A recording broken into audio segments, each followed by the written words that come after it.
حضرت سیدنا عبان بن عثمان رضی اللہ تعالی عنہ سے مروی ہے کہ آقائے مظلوم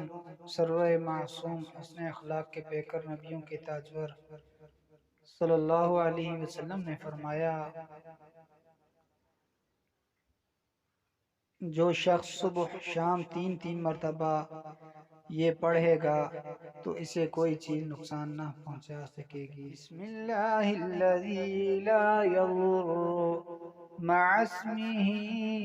شیء فی الارض ولا فی السماء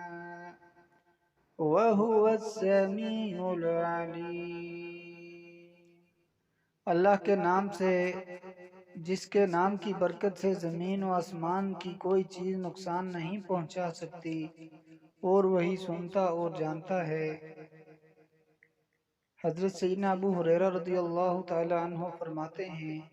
کہ نبی مکرم صلی اللہ علیہ وسلم نے فرمایا، جس نے صبح اور شام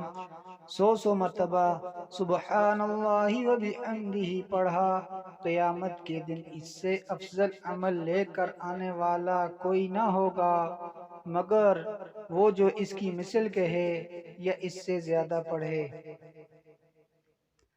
حضرت سیدنا ابو دردہ رضی اللہ تعالیٰ عنہ فرماتے ہیں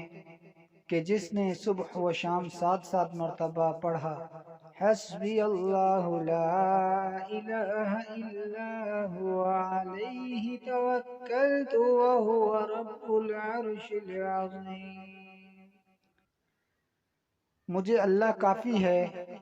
اس کے سوا کسی کی بندگی نہیں ہے، میں نے اسی پر بھروسہ کیا اور وہ بڑے عرش کا مالک ہے۔ اللہ عز و جل اس کی تمام پریشانیوں میں کفایت کرے گا۔